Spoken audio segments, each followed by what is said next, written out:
E estamos aqui hoje para lecionar essa disciplina tão maravilhosa que é a disciplina de biologia, né, para vocês, e trazer um assunto importante, que é o assunto sobre evolução biológica.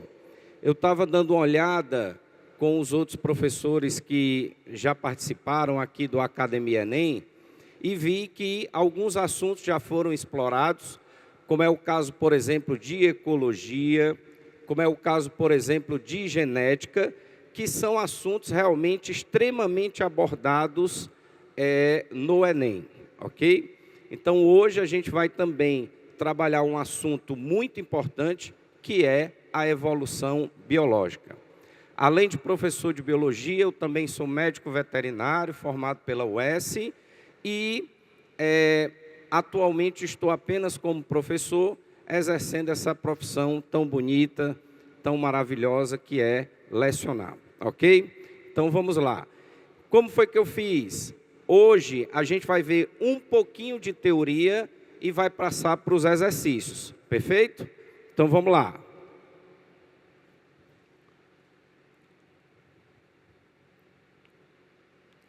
Gente, esse assunto, evolução biológica, você tem que pensar, primeiramente, as teorias evolutivas, né? Também chamadas de teorias evolucionistas.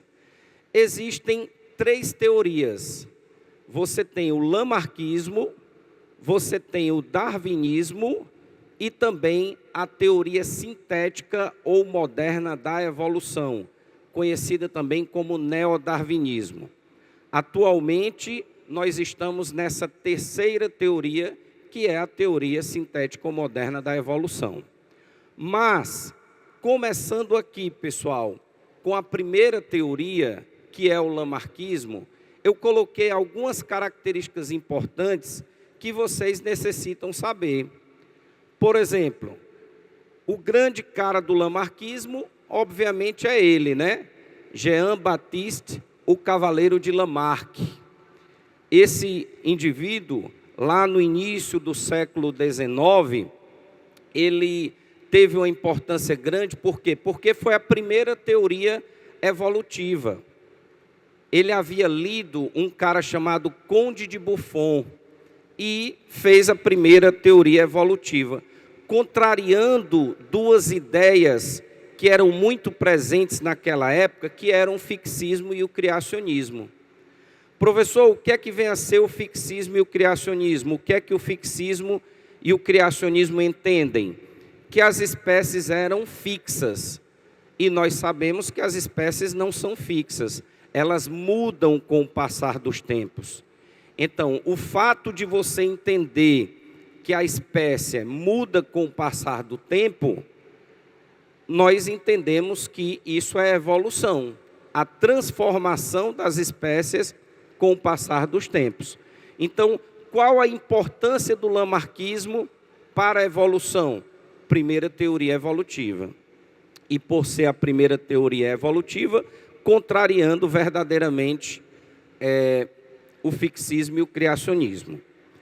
Outra coisa, ele lançou um livro conhecido como Filosofia Zoológica, em 1809, e estabeleceu 2 leis, a lei do uso e desuso e a lei da transmissão dos caracteres adquiridos.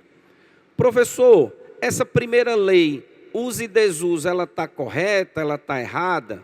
Gente, às vezes funciona, às vezes não funciona.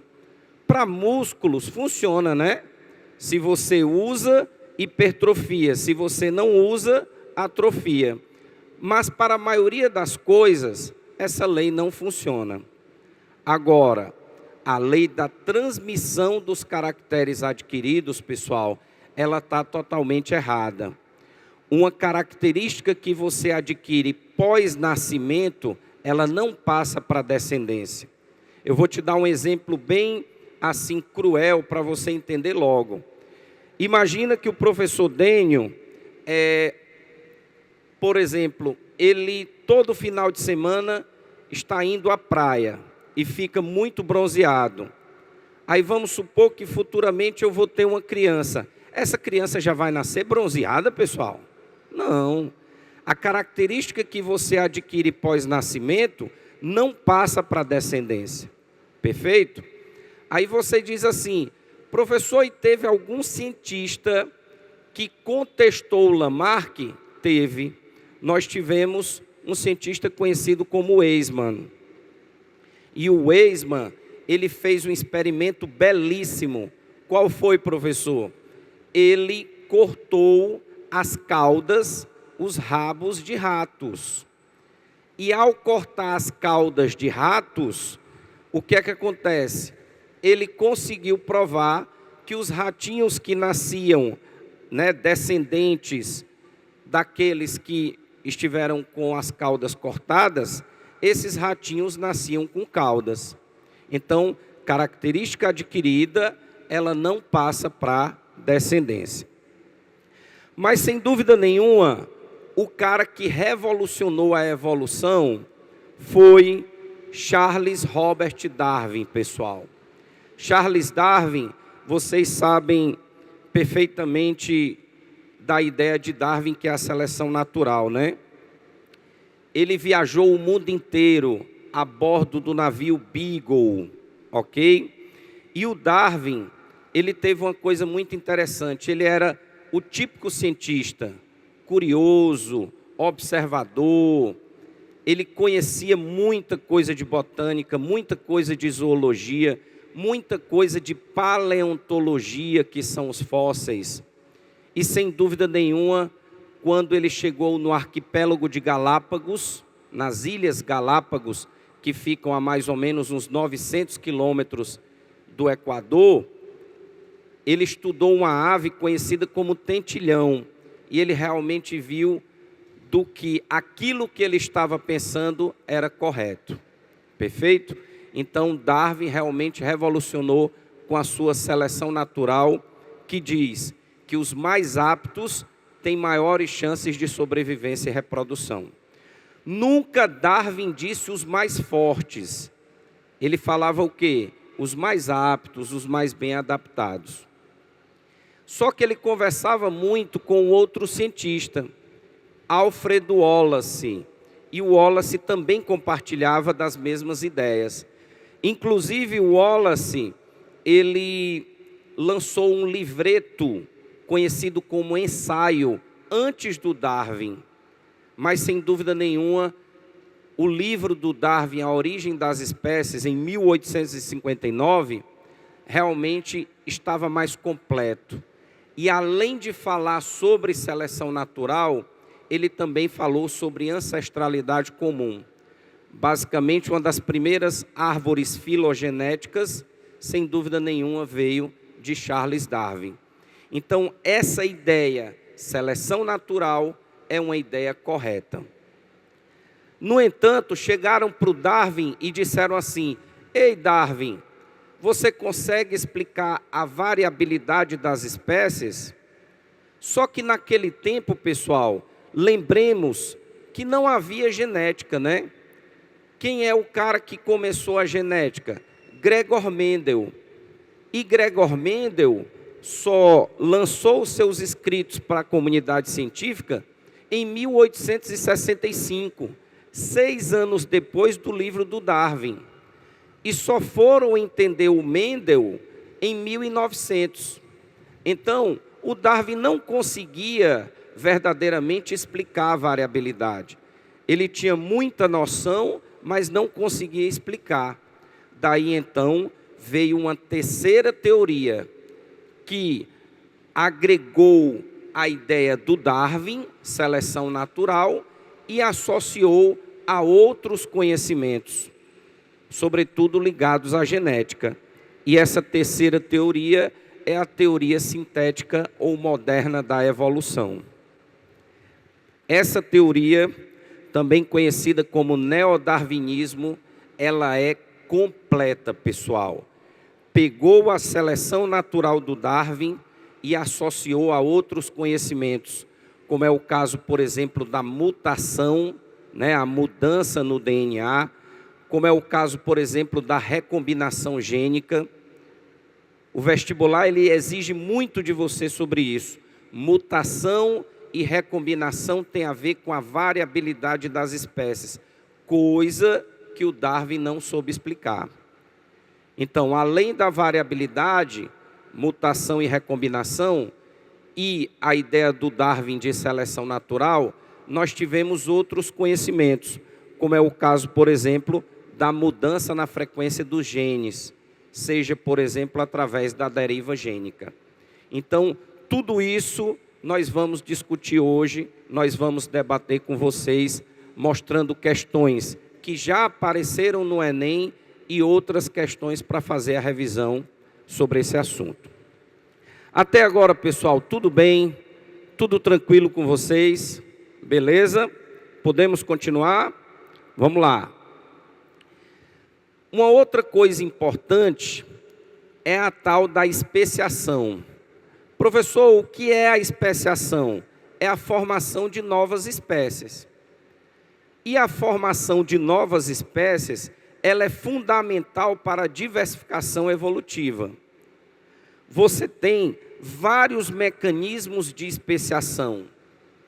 O mecanismo alopátrico, o mecanismo simpátrico, peripátrico, parapátrico. No entanto, nos vestibulares, Enem, vestibular tradicional, nós temos digamos assim, uma importância muito grande dos dois primeiros tipos. Especiação alopátrica, especiação simpátrica. É bem facinho, gente. Ao ler o enunciado das questões, quando você tiver uma especiação alopátrica, é aquele tipo de especiação com barreira geográfica. Quando o cara diz assim, eu tenho acolá uma população X e veio uma barreira geográfica, um isolamento geográfico e separou essa população X. Com o passar do tempo, você vai ter novas espécies. Então, toda vida que o cara te falar lá na questão sobre isolamento geográfico, barreira geográfica, sem dúvida nenhuma, você está diante da especiação alopátrica. Professor, e a especiação simpátrica? A especiação simpátrica é aquela poliploide. Como assim poliploide? Se você tem lá no enunciado da questão, o cara não está falando em barreira geográfica, e o cara está falando em poliploidia, indivíduos triploides, tetraploides, às vezes até octaploides, pode ter certeza que esse tipo de especiação é a especiação simpátrica. Diante desse assunto, podemos falar em dois mecanismos evolutivos importantes também, que é a tal da anagênese e a tal da cladogênese. Pela figura aqui, pessoal, vocês notam a diferença, né? Entre anagênese e cladogênese. Veja que na anagênese, a espécie vai mudando com o passar do tempo. E veja que na cladogênese, a especiação é um processo um pouco diferente, em que você vai formar ramos a partir de um ancestral comum. Então, a cladogênese, ela é um mecanismo diferente da anagênese. E, para finalizarmos essa parte teórica, fizemos aqui uma revisão teórica sobre o assunto, nós temos as evidências evolutivas. Professor, me diga uma coisa, existem evidências significativas de que a evolução realmente ocorre, que as espécies realmente se transformam com o passar do tempo? Existem. Então, aqui eu começo pelos fósseis. Muita gente pensa que fóssil é apenas osso. Ah, professor, se tiver no mínimo 10 mil anos, se nós fizermos, por exemplo, a técnica da datação do carbono 14, é fóssil. Não apenas isso, pessoal. Fóssil são vestígios de espécies que viveram no passado. Então, por exemplo, uma pegada de um animal que viveu no passado é um fóssil. Imagina que aqui no estado vizinho, a Paraíba, né, pertinho da cidade de Sousa, na Paraíba, existem pegadas de dinossauros. São fósseis. Uma folha que ficou petrificada na rocha é um fóssil. Então, não necessariamente um fóssil é um osso ou um pedaço de osso, ok? São vestígios de seres que viveram no passado. Então, é a grande evidência evolutiva, sem dúvida nenhuma, são os fósseis. Outra evidência evolutiva, os órgãos homólogos e os órgãos análogos. E aqui, gente, eu queria fazer um exercício com vocês, que é o seguinte. Você vai fazer assim na hora da prova, ó. Professor, o que são órgãos homólogos? São órgãos que têm a mesma origem e a mesma função, ou são órgãos que têm a mesma origem, porém funções diferentes? O que é que cai muito na prova? Que órgãos homólogos têm a mesma origem e funções diferentes, mas também pode ser a mesma função, beleza? Então você vai fazer assim, ó, mesma origem, funções diferentes, ó. Mesma origem, funções diferentes. Quando eu faço isso, pessoal, eu estou convergindo ou divergindo? Eu estou convergindo ou divergindo quando eu faço esse movimento, ó. Mesma origem, funções diferentes. Eu estou divergindo. Então, órgãos homólogos representam divergência evolutiva, irradiação adaptativa. Professor, me dê um exemplo de órgãos homólogos, que são aqueles que têm mesma origem, porém funções diferentes. Vamos lá. Seres humanos e morcegos têm a mesma origem, sim ou não? Sim. Seres humanos e morcegos são mamíferos. Pertencem à classe mamália. Pertencem ao subfilo Vertebrato-craniata, ao filo Chordata, não é assim? Porém, seres humanos e morcegos, imagina o braço humano e a asa de morcego, tem a mesma função? Sim ou não? Não. Então, se tem a mesma origem, porém funções diferentes, você está diante dos órgãos homólogos. Agora vamos para os órgãos análogos. Os órgãos análogos têm diferentes origens, porém têm a mesma função. Vou repetir. Diferentes origens, porém a mesma função. Então, o movimento que você vai fazer é isso aqui, ó. Diferentes origens, mesma função. Diferentes origens, mesma função. Quando eu faço esse movimento, eu estou divergindo ou convergindo? Convergindo, né? Então, isso é um caso de convergência evolutiva. Professor, me dê um exemplo de órgãos análogos. Por exemplo, nós temos as asas de aves e de insetos. Ave é cordato, é vertebrado, enquanto que o inseto é artrópode. Então, tem diferentes origens, porém tem a mesma função. Asa de ave serve para voar, asa de inseto também. Então, diferentes origens, porém mesma função, você está diante dos órgãos análogos. Perfeito? Órgãos vestigiais.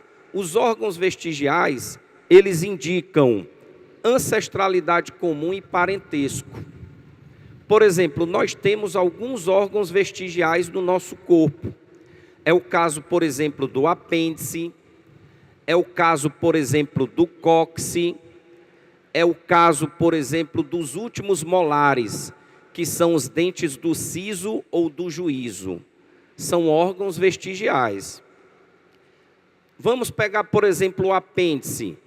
Quando nós éramos trogloditas, no passado, né, os nossos ancestrais, os hominídeos, o apêndice era maior, pessoal. E com o passar do tempo, ele foi regredindo. Muita gente hoje diz assim: professor, o apêndice não serve para nada. Quando acontece alguma coisa, é apendicite, já tem que entrar na cirurgia, né? No entanto, o apêndice, eu não sei se vocês sabem, é um órgão do sistema imune, é um órgão do sistema imunológico, apesar de estar ali no iniciozinho do intestino grosso, porque ele é chamado de apêndice vermiforme ou apêndice secal. Então ele está ali no iniciozinho do seco, que é a primeira porção do intestino grosso, mas é um órgão vestigial. E evidências moleculares. Nós temos, por exemplo, uma proteína muito importante, que é a hemoglobina, que está dentro da hemácia, é uma evidência molecular importante, mas sem dúvida nenhuma é o DNA, uma das evidências moleculares e bioquímicas mais importantes. Vamos comparar, por exemplo, o ser humano com 3 macacos: gorila, orangotango e chimpanzé. Na tua opinião, quem é mais próximo do ser humano dos 3? É o gorila, o orangotango ou o chimpanzé? O que é que vocês acham? É o chimpanzé. Por quê, professor? Porque o DNA do chimpanzé é mais semelhante ao DNA humano, se comparado o DNA humano com os outros 2 macacos. Todo mundo entendeu, gente? Então, pela proximidade bioquímica, molecular entre os 2, há uma proximidade, um parentesco maior entre o chimpanzé e o ser humano. Tranquilo, gente? Foi legal essa revisãozinha? Diga lá. Órgãos.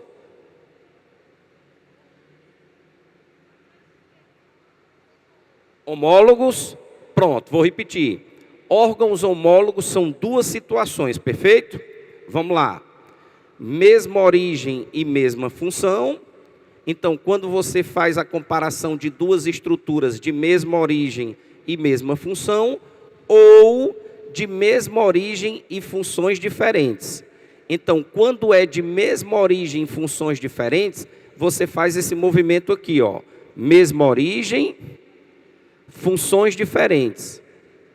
Então, é uma divergência evolutiva, é uma irradiação adaptativa. O exemplo que a gente deu foi o quê? Asa de morcego e braço humano.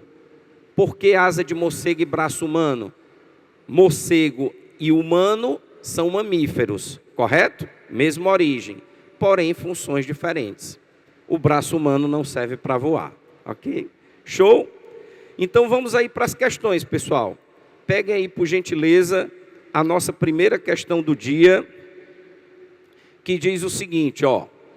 Leia as afirmativas abaixo com relação à evolução dos seres vivos. A primeira afirmativa diz assim: o mecanismo da evolução caracteriza-se basicamente por uma mudança na frequência de certos genes da população, causada por mutação, seleção natural, isolamento geográfico e reprodutivo ou deriva genética. Gente, essa primeira afirmativa, vocês acham que está verdadeira ou falsa? E aí? Verdadeira, né? Essa primeira afirmativa está verdadeira. Vamos agora para a segunda, ó. Inclusive, só um detalhezinho, essa primeira afirmativa tem a ver com o que a gente chama de teoria sintética, correto? Teoria sintética moderna da evolução. Afirmativa 2. Quando, através do isolamento geográfico, uma população se torna diferente da população original e atinge um isolamento reprodutivo, dizemos que surgiu uma nova espécie. O que é que vocês acham, pessoal? Sim ou não? Ou seja, se você tem um isolamento geográfico, uma barreira geográfica. Aquela população original, ela se dividiu. Com o passar do tempo, eles não terão mais condições de se reproduzir. Concorda comigo? Então, o isolamento geográfico gerou o isolamento reprodutivo. Esse tipo de especiação é simpátrica ou alopátrica? A geográfica é alopátrica ou simpátrica? Alopátrica. Então, se é uma especiação do tipo alopátrica, é uma especiação, formação de novas espécies. Também está correto. Terceira, a mutação significa mudar, né? É uma alteração na sequência de bases do DNA, bases nitrogenadas, podendo ser espontânea ou ocasionada por agentes ambientais. Gente, mutação espontânea, mutação aleatória. Acontece por acaso, ao acaso. Pode acontecer também por agentes externos, agentes ambientais. Somente as mutações que ocorrem nas células reprodutoras têm importância evolutiva. Vamos raciocinar. Se uma mutação ocorrer em você e não é em célula reprodutiva, não é em gameta, só vai acontecer em você. Mas se essa mutação ocorrer em célula reprodutiva, que no caso são os gametas, gameta masculino, espermatozoide, gameta feminino, óvulo, então isso vai passar para a descendência, concorda comigo? Por quê? Porque o espermatozoide é quem fecunda o óvulo. No nosso caso, lá na tuba uterina, correto? Então, essa afirmativa também está correta. Portanto, primeira questão, pode marcar o item A, as afirmativas 1, 2 e 3 estão corretas. Gente, tudo bem até agora? Alguém tem alguma dúvida? Tranquilo. Professor, vai aparecer na tua prova esse assunto? Vai. Não com tanta frequência quanto aqueles assuntos que a gente citou logo no início, né? Que já foram abordados aqui, como é o caso de ecologia, sobretudo nos desequilíbrios ambientais, como é o caso de genética, biotecnologia, ok? Diga lá. Posso sim, posso sim. É esse aqui? Show.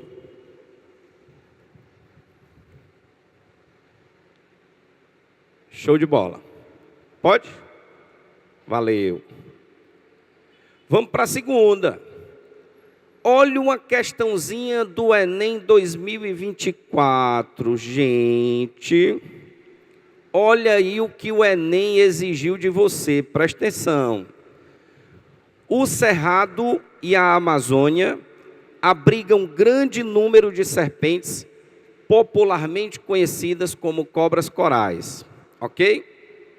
Na Amazônia, predominam as corais verdadeiras, que são peçonhentas. Se é peçonhenta, tem ou não veneno? Tem veneno, né? Enquanto no Cerrado, prevalecem as falsas corais, que não possuem peçonha. Essas espécies apresentam um padrão de coloração muito semelhante. Essa similaridade, essa semelhança, traz uma vantagem tanto para as corais falsas como para as verdadeiras. Nas fotografias são apresentados exemplos dessas serpentes, uma coral verdadeira e uma falsa coral. Gente, antes de continuarmos, vocês sabem aqui o que vem a ser mimetismo? Sim ou não? Então bota aí do lado, escreve assim: mimetismo é imitar. Mimetismo é imitar, ok? E a gente vai aprofundar um pouquinho esse assunto. Nós vamos falar os dois tipos de mimetismo. Então escreve assim, ó: mimetismo batesiano. Mimetismo batesiano. Exemplo, né? Por que mimetismo batesiano? Porque foi proposto por um cara chamado Henry Bates, ok? O mimetismo batesiano é o caso, por exemplo, da coral verdadeira e da falsa coral. Entenda que no enunciado da questão, os dois têm vantagens, né? Então, um recebe a fama do outro, concorda comigo? Só que eles são diferentes, porque um tem peçonha e o outro não tem. Uma tem peçonha e a outra não tem. É mimetismo batesiano. Agora, quando você pega duas espécies de coral verdadeira e compara essas espécies que são peçonhentas, resultado, aí você está diante de um outro mimetismo. E esse mimetismo é chamado de quê? Milleriano. Por conta do cara que propôs, que foi o Miller, né? Que você escreve Müller, né? Então, bote aí, mimetismo milleriano, corais verdadeiras. Entre corais verdadeiras. Então, o exemplo que a gente deu de mimetismo batesiano, a coral verdadeira e a falsa coral, e de mimetismo milleriano entre corais verdadeiras.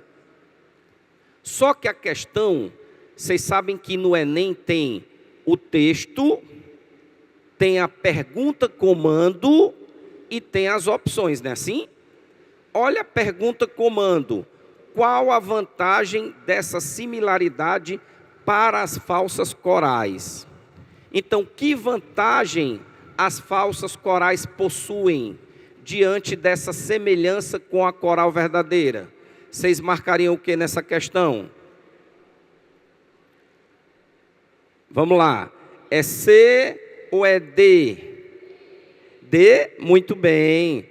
Reduz a possibilidade de sofrerem predação. Vamos ver se é isso mesmo? Olha aí, D de dado. Reduz a possibilidade de sofrerem predação. Por quê? Porque ninguém chega perto da falsa coral. Porque ela é muito semelhante a quem? A verdadeira. Perfeito, gente? Show de bola? Segunda questão, vamos para a terceira. Terceira questão diz assim, ó. Considerando-se estruturas análogas às que possuem a mesma função, porém origens embrionárias diferentes, e estruturas homólogas às que possuem a mesma origem embrionária, podendo ou não apresentar as mesmas funções, devemos afirmar o quê? Vamos lá. De novo, órgãos homólogos, mesma origem, mesma função, ou mesma origem, funções diferentes. Mesma origem, funções diferentes. Órgãos homólogos, divergência evolutiva e radiação adaptativa. Órgãos análogos, diferentes origens, mesma função. Convergência evolutiva. Gente, nessa terceira questão, vocês marcariam o quê? Vamos ver, ó. Item E, vamos ver se é isso mesmo. As nadadeiras das baleias e as asas dos morcegos são órgãos homólogos. Vem cá, baleia é mamífero, é? Sim ou não? Sim. E morcego também, né? Um mamífero aquático e um mamífero voador. Só que a nadadeira da baleia para nadar, a asa do morcego para voar. Então, eu tenho mesma origem, porém funções diferentes. Se eu tenho mesma origem e funções diferentes, resultado, eu tenho uma divergência evolutiva, eu tenho uma irradiação adaptativa, portanto, são órgãos homólogos. Alguém quer debater alguma outra opção? Alguém quer que eu analise alguma outra opção ou está bem evidente? Está bem evidente? Vamos ver aí.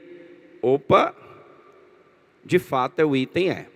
Perfeito? Então, terceira questão, item E. Gente, eu, professor Dênio Marques, eu sou professor, eu tenho 47 anos de idade, ok? 47. E já estou há 27 anos na sala de aula. Comecei em 98, certo? E o ano passado eu montei um projeto, deixa eu falar aqui rapidamente sobre o meu projeto, que é um canal no YouTube conhecido como Tópicos do Vestibular. É um podcast, pessoal. Então, quem está aí com o celular, se quiser, dá uma olhadinha no YouTube. E o meu canal é conhecido como Tópicos do Vestibular, ok? Nós já estamos no nosso 26º episódio, trazendo lá no nosso canal Tópicos do Vestibular, grandes professores aqui de Fortaleza, falando sobre diversas matérias. Literatura, história, matemática, física. É um podcast muito bacana. E, além desse podcast, Tópicos do Vestibular, lá no YouTube, nós temos também no nosso Instagram os cortes do podcast. Então, o meu Instagram é @denio.md, @denio.md. E lá no meu Instagram a gente coloca os cortes do podcast, ok? Os momentos importantes do podcast. Gente, é um projeto belíssimo, eu gosto muito de participar dele e trazendo professores e falando sobre diversos assuntos. Lá no canal no YouTube a gente já falou sobre ditadura, sobre arte, sobre segunda fase de UES, sobre Enem, redação do Enem, enfim, trazendo grandes professores para esse podcast que, para mim, é uma felicidade muito grande que ele vem, ao longo do tempo, crescendo e recebendo muitos elogios da crítica, sobretudo dos colegas professores, críticas positivas desse projeto, ok? Então, se puder, me sigam lá no YouTube, Tópicos do Vestibular, e no Instagram, @denio.md. Vamos para a quarta questão, pessoal. Opa! Olha que questão bonitinha. Diga lá. Pergunta? Não? Tranquilo? As baleias, ainda que não apresentem externamente 4 membros, são animais que pertencem ao grupo dos tetrápodes. Professor, o que é que significa esse termo tetrápode, né? Aliás, muitos alunos chegam para mim e dizem assim: professor, a galera mais da área das exatas e das humanas, né? Dizem assim: professor, na biologia tem muito nomezinho, tem muito termo técnico, né? Sobretudo em 2 grandes áreas que são zoologia e botânica. Muito termozinho, aí a galera que é das exatas e das humanas não gosta tanto. Mas se você entender esses termos técnicos, você vai longe, consegue compreender boa parte das questões. Então, o que é que vem a ser o grupo dos tetrápodes? São aqueles que têm 4 patas, ok? São aqueles que têm 4 patas, tetrápodes. Então, a partir dos anfíbios, você passa a ter os tetrápodes. Anfíbios, répteis, aves e mamíferos. Perfeito? Continuando, são animais que pertencem ao grupo dos tetrápodes, o que pode ser comprovado observando o seu esqueleto. Então, no seu esqueleto, você está vendo aí, ó, os ossos indicados na imagem, né, que são os ossos da perna, correspondem a estruturas o quê, pessoal? Então, veja que essa estrutura é uma estrutura bem pequena, né? É uma estrutura bem pequena. Qual é o nome do órgão que é uma estrutura bem pequena e que perdeu a sua função em relação aos seres que viveram no passado? Como é que eu chamo disso? Eu chamo de órgãos vestigiais, ou seja, é também uma evidência da evolução. São os órgãos vestigiais. Perfeito? Então, nessa quarta questão, mais uma questão sobre evidência evolutiva, e são os órgãos vestigiais.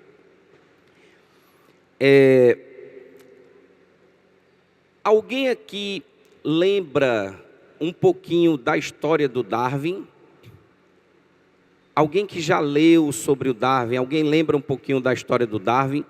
Gente, o Darwin, ele chegou inclusive a fazer seminário, a querer ser médico, mas de fato ele era um cientista. E quando ele viajou lá a bordo do navio Beagle, viajou o mundo inteiro, ele viu a exuberância de animais, de vegetais, de seres vivos como um todo. Até o próprio filho dele, do Darwin, teve trabalhos muito bonitos junto com o pai. Então, de fato, era aquele verdadeiro cientista nato, aquele cara que pega as informações e vai atrás.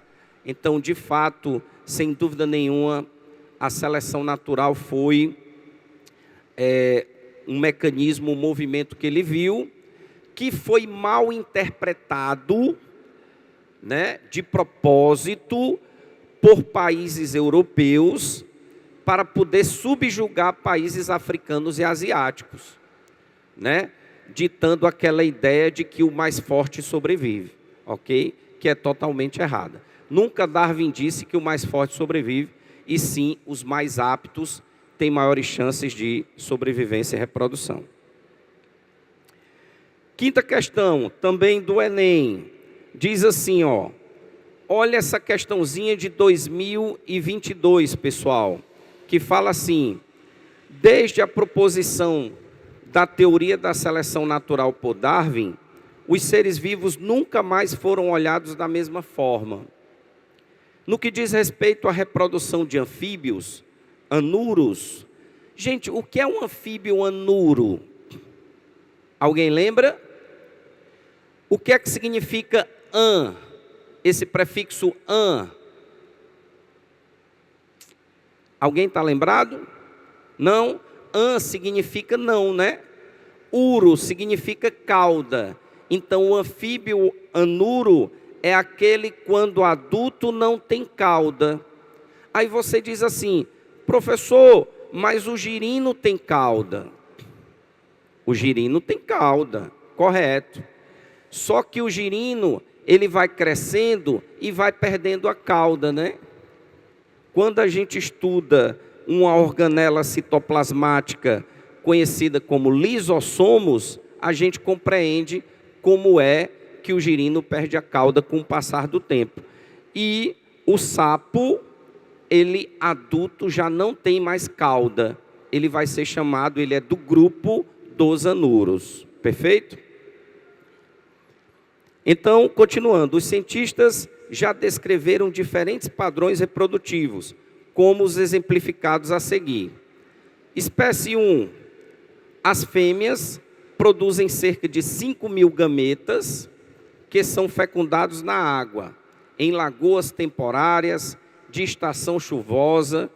Todo o desenvolvimento embrionário do ovo, a metamorfose, mudança, né, ocorre nesse ambiente independente dos pais. Espécie 2, as fêmeas produzem aproximadamente 200 gametas, que são depositados em poças próximas a corpos d'água. Os embriões são vigiados pelos machos durante boa parte do seu desenvolvimento. Espécie 2. Espécie 3, as fêmeas produzem por volta de 20 gametas, que são fecundados sobre a superfície e folhas de plantas, cujos galhos estão dispostos acima da superfície de corpos d'água e aí se desenvolvem até a eclosão. E espécie 4, as fêmeas produzem poucos gametas que, quando fecundados, são abocanhados pelos machos. Os embriões se desenvolvem no interior do saco vocal do macho até a metamorfose, quando saem através da boca do pai. Gente, os padrões descritos evidenciam o que nessa questão? O que é que vocês acham? Quinta questão. esses padrões que foram descritos nas 4 espécies evidenciam o quê? Isso é sucesso reprodutivo? Sim ou não? Sim. Vamos ver aqui, ó, por exemplo, o item B. O cuidado parental é necessário para o desenvolvimento. O que é que vocês acham? Tem espécie que sim, tem espécie que não. Concorda comigo? Por exemplo, tem uma espécie aqui que diz o seguinte, ó. Pegue aí, por exemplo, a espécie 1, que o desenvolvimento embrionário do ovo, a metamorfose, ocorre nesse ambiente independente dos pais. Olha que interessante, tem espécie que precisa dos pais, tem espécie que não precisa. As que precisam dos pais, você diz, cuidado parental, ok? No entanto, essa questão, ela está falando sobre 4 espécies que possuem cada uma o seu sucesso reprodutivo. E o sucesso reprodutivo, ele pode ser garantido por estratégias diferentes. Eu vou aqui falar sobre nós. Quantos vocês acham, quantos gametas o homem ejacula, pessoal? Numa ejaculação, o homem ejacula quantos espermatozoides? Alguém tem noção? São milhões, né? Milhões, muito bem. 350 milhões. Então, o homem, ele ejacula 5, 6, 7 ml de sêmen, que é a mesma coisa de esperma. Não confundir esperma com espermatozoide, porque o esperma ou sêmen é o quê? São os gametas, espermatozoides, mais o líquido seminal, que nutre os espermatozoides, mais o líquido prostático, que é um líquido básico ou alcalino, que vai neutralizar a acidez vaginal. No entanto, as mulheres só ovulam um ovócito secundário por ciclo menstrual. E esse ovócito secundário, ele sai de dentro de um folículo maduro na metade do ciclo menstrual. Então, o nosso sucesso reprodutivo, ele depende dos milhões de espermatozoides ejaculados pelo homem, que apenas um desses milhões vai fecundar o gameta feminino. Mulheres ovulam ovócitos secundários. Quando o espermatozoide penetra, você chama óvulo. E quando os núcleos se fundem, no mecanismo conhecido como cariogamia ou anfimixia, você tem a formação do zigoto. Diga lá, meu querido.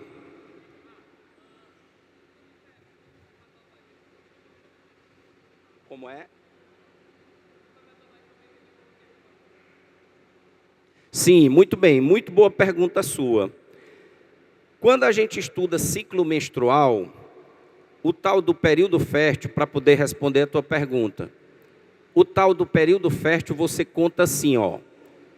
O dia de ovulação você conta 3 dias antes e 3 dias depois, ok? Então, os gametas, eles permanecem vivos em torno de 24 a 48 horas, podendo ser um pouco mais, um pouco menos, mas é em torno de 24 a 48 horas. Então, por isso que o período fértil você vai contar 3 dias antes e 3 dias depois do dia de ovulação.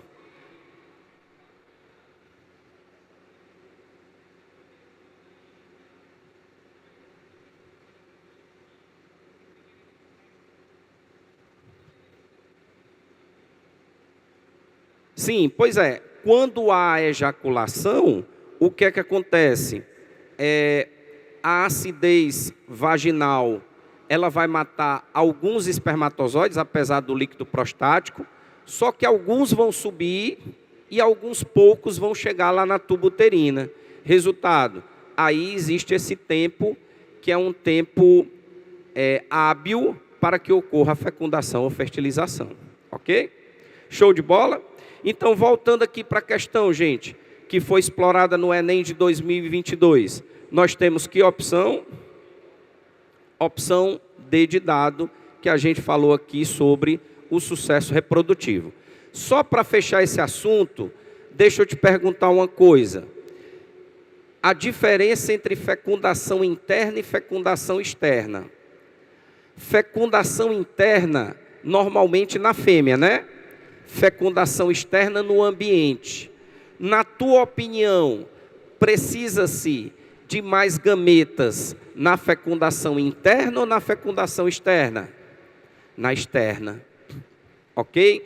Por quê? Porque muitos desses gametas vão se perder. Então, na fecundação externa, você vai ter mais gametas do que na interna. Perfeito? Show de bola? Vamos agora para a sexta questão. E ela já vem com a resposta, né? Quando eu passo aqui. Vamos analisar aqui a sexta questão, gente. Diz assim, ó. A especiação é a denominação para um conjunto de processos que dão origem a novas espécies. Então, especiação significa formação de novas espécies. E a gente falou aqui para vocês que existe a especiação alopátrica e a simpátrica, são as duas principais. A que tem barreira geográfica, isolamento geográfico, é a especiação alopátrica. E a que é poliploide é a especiação simpátrica. Continuando.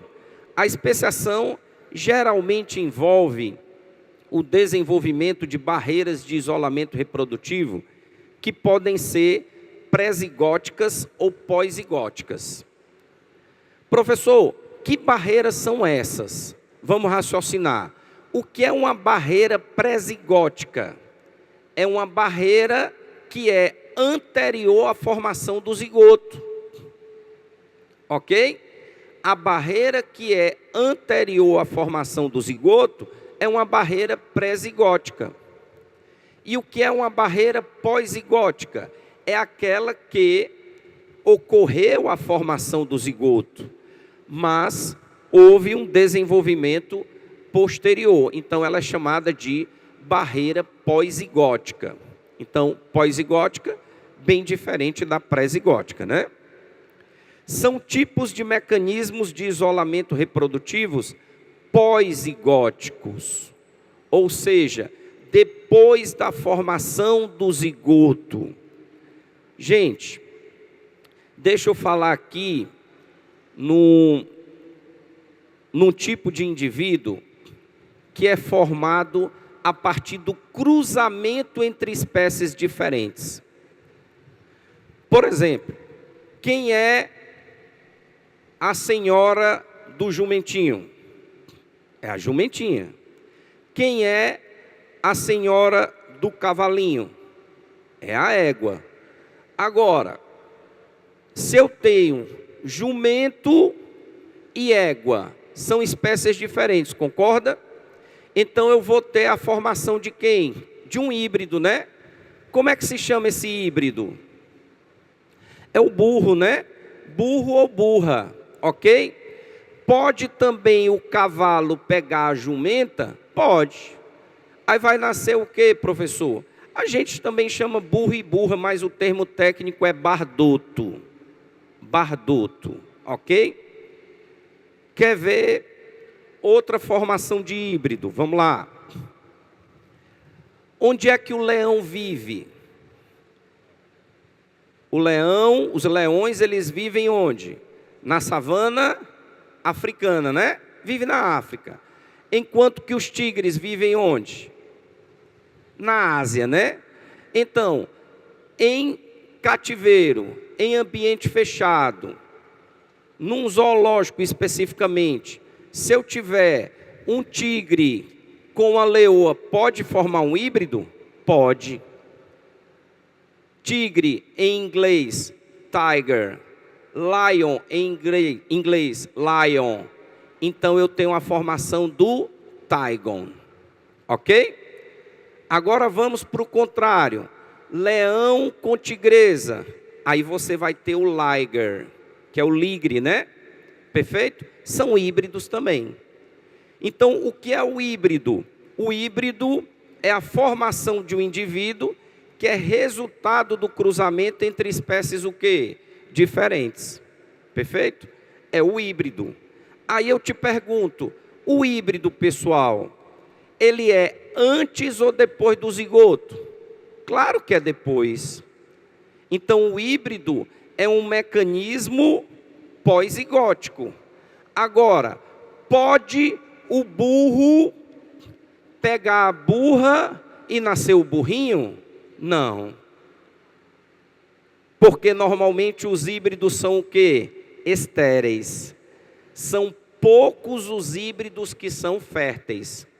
Desses que eu falei aqui, burro, bardoto, taigon e liger, só o taigon é fértil. Todos os outros são o quê? Estéreis. Ok? Então, um mecanismo pós-zigótico é o híbrido. Porque o híbrido macho, se pegar híbrida fêmea, não vai nascer o filhotinho. Só vai nascer o burro em qual situação?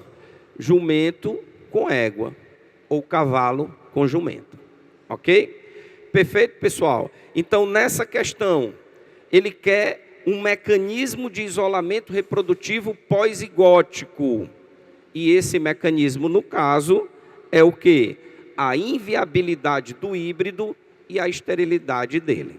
Perfeito? Então, sexta questão, opção correta é o item E. Vamos para frente. Olha que questão bonitinha. Essa questão, pessoal, você não pode perder. Pelo amor de Deus, não perca uma questão dessa, tranquila. É só você analisar um detalhezinho que eu vou mostrar aqui. O texto diz o seguinte: nenhum dos fatos definidos pela seleção orgânica, nenhum órgão especial, nenhuma forma característica ou distintiva, nenhuma peculiaridade do instinto ou do hábito, nenhuma relação entre espécies, nada disso pode existir, a menos que seja ou tenha sido alguma vez útil aos indivíduos ou às raças que os possuem. Aí quando você lê esse texto, quem foi que escreveu esse texto? Alfred Russel Wallace, em 1867. Gente, Alfred Wallace foi um cara também que falou sobre o quê? Junto com Darwin, sobre a seleção natural, em que os mais aptos têm maiores chances de sobrevivência e reprodução. O Wallace, inclusive, como eu havia dito para vocês, ele lançou um pequeno livreto chamado de ensaio antes do Darwin, um pouco antes do Darwin, né? Alguns anos antes do Darwin. Só que, de fato, quem realmente explorou bastante sobre a seleção natural foi o Darwin, lá no livro A Origem das Espécies. Então, essa questão, gente, olha a pergunta comando. O texto acima é uma defesa intransigente, ou seja, é uma defesa forte de qual princípio? Da seleção natural, né? E a seleção natural de quem? De Charles Darwin. Então a opção correta qual é? B de bola. Perfeito? Estão entendendo aí, gente? Então, ó, vocês entenderam, estão entendendo com a nossa aula que você precisa saber sobre esse assunto. Teorias evolutivas são 3, lamarckismo, darwinismo e teoria sintético-moderna da evolução. Vocês entenderam sobre evidências evolutivas, isso também é fundamental, e a gente mostrou todas aquelas evidências, fósseis, órgãos homólogos, análogos, vestigiais, evidências moleculares, e também precisa saber um pouquinho sobre especiação. Oitava questão, diz assim, ó, agora eu quero ver quem está prestando atenção na aula. Olha o texto. A principal explicação para a grande variedade de espécies na Amazônia é a teoria do refúgio. Teoria do refúgio. Nos últimos 100 mil anos, o planeta sofreu vários períodos de glaciação, em que as florestas enfrentaram fases de seca. Dessa forma, as matas expandiram-se e depois reduziram-se. Nos períodos de seca prolongados, cada núcleo de floresta ficava isolado do outro. Então, os grupos de animais dessas áreas isoladas passaram por processos de diferenciação genética, muitas vezes se transformando em espécies ou subespécies diferentes das originais e das que ficaram em outros refúgios. Gente, o que foi que vocês viram nesse texto, pessoal? E aí? O que foi que vocês viram nesse texto? O que é que te salta aos olhos nesse texto? Falou sobre período de glaciação, falou sobre fase de seca, que as matas se expandiram, depois se reduziram, aí cada núcleo de floresta ficava isolado do outro. Vocês estão notando que no texto tem alguma coisa relacionada à questão geográfica? A barreira geográfica? Sim ou não? E como é que se chama a formação de novas espécies? Como é que se chama a especiação que tem barreira geográfica? Alopátrica ou simpátrica? Vamos ver. 8ª questão. Especiação alopátrica, que é aquela que tem a barreira geográfica. Então você compreende que tem que ter primeiro um isolamento geográfico, logo em seguida nós temos um isolamento reprodutivo e você vai ter uma diversificação gênica e a formação de novas espécies. Perfeito? Então, 8ª questão, item C. 9ª, o texto diz assim, o hábito de colocar argolas no pescoço por parte das mulheres de algumas tribos asiáticas promove o crescimento dessa estrutura, representando nestas comunidades um sinal de beleza. Colocar argolas no pescoço para essas comunidades é um sinal de beleza. Desta forma, temos que as crianças, filhos destas mulheres, já nasceriam com pescoço maior, visto que é uma tradição secular. Aí ele diz assim, a afirmação acima pode ser considerada como defensora de qual teoria evolucionista? Gente, você está notando nessa questão as leis de quem? Jean-Baptiste, o Cavaleiro de Lamarck, tá ou não? Alguém lembra das leis? Vamos lá. Uso e desuso e transmissão das características adquiridas. Quando ele fala, gente, aí no final do texto, que as crianças, filhos destas mulheres, já nasceriam com pescoço maior, já que é uma tradição secular, é como se ele dissesse assim, a característica que foi adquirida pela mãe, passou para quem? Para a descendência. Todo mundo entendeu? Então, esse texto tem a ver com a primeira teoria, que é quem? Lamarck. Jean-Baptiste, o Cavaleiro de Lamarck. Perfeito? Então, vamos ver se é isso mesmo? Olha aí. Item A, teoria de Lamarck. E, por fim, a 10ª questão, pessoal, que caiu no ano passado, Enem 2024. Olha que questão bonita. A questão diz assim, apesar de os animais representados no cladograma compartilharem um mesmo ancestral, ou seja, o ancestral comum, eles se caracterizam por distintos padrões de reprodução ou de nutrição dos embriões e descendentes. Então, você está vendo aí na figura a seguinte coisa: você está vendo o ancestral comum lá embaixo, correto? Aí você está vendo grupos que são os prototérios, os metatérios e os eutérios. Prototérios são os mamíferos primitivos. Professor, tem mamífero ovíparo? Tem.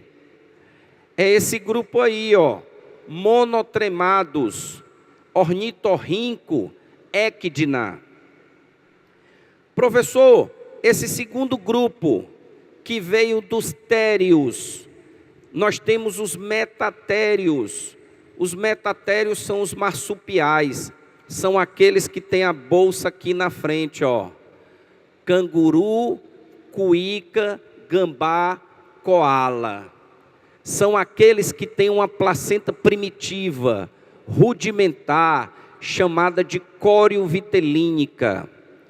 O filhote, ele nasce e termina o desenvolvimento dentro da bolsa.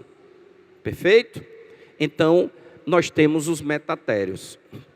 Juntando ornitorrinco equidna e os marsupiais, dá 5%. E o terceiro grupo, que são os eutérios, que são os mamíferos verdadeiros. Nós temos aí os indivíduos que são os placentários verdadeiros, representam 95% dos mamíferos, ok? São aqueles que têm a placenta verdadeira, chamada de alantocórica, com diversas funções, como é o caso, por exemplo, da função de nutrição, respiração, excreção, substância de defesa e produção de hormônio. A placenta que é desenvolvida nas mulheres quando estão grávidas, a placenta que é um tecido materno-fetal, ela tem todas essas funções. Aí a pergunta comando diz assim, ó: ao longo do processo evolutivo, percebem-se entre esses animais perdas e ganhos nos padrões citados que envolvem o que, pessoal? Vamos raciocinar. Animal que é ovíparo, o filhote se desenvolve dentro do ovo, perfeito? E dentro do ovo tem que ter uma estrutura conhecida como saco ou vesícula vitelínica. Precisa desse saco ou vesícula vitelínica quando se é placentário verdadeiro? Não, porque a placenta já exerce todas essas funções, sobretudo a função da vesícula vitelínica. Então, essa questão mostra que a maioria dos mamíferos é placentária verdadeira, são placentários verdadeiros, um pequeno grupo é de marsupiais e de monotremados, e a ideia da pergunta comando, quando fala que ao longo do processo evolutivo, perdas e ganhos nesses padrões envolvem o quê? Opção correta, o item E, que a gente acabou de falar, a diminuição do saco ou vesícula vitelínica, que está associada ao desenvolvimento de quê? Da lactação, ok? Só para fechar, nós, em termos hormonais, né? Lá nas mulheres, nós temos o desenvolvimento de 2 hormônios importantes, a prolactina na produção do leite e a ocitocina para a ejeção de leite. Perfeito? Ocitocina produzida pelo hipotálamo e armazenada na neurohipófise, e a prolactina da adenohipófise. Só uma curiosidadezinha aí para fechar. Gente, foi um prazer enorme estar aqui com vocês hoje, certo? No Academia Enem. Obrigado por tudo. A participação de vocês, a atenção, os olhinhos, as anotações. Vocês são vencedores por estarem aqui nos sábados à tarde, nos domingos à tarde. Alguns, inclusive, até vindo da prova da UES. Esse é guerreiro, fez a prova de manhã, acabou a prova 1h da tarde, enfrentou engarrafamento e está sentado aqui assistindo aula. O meu muito obrigado. Quem quiser seguir lá o Tópicos do Vestibular. Vamos fazer a gentileza de aplaudir o professor. Muito obrigada, professor, pela gentileza de se dispor aqui no domingo a compartilhar seus conhecimentos. Show. Então sigam lá no Tópicos do Vestibular. Quem quiser também me seguir no Instagram, estamos lá. E um abraço a todos. Até uma próxima oportunidade, se esta houver, ok?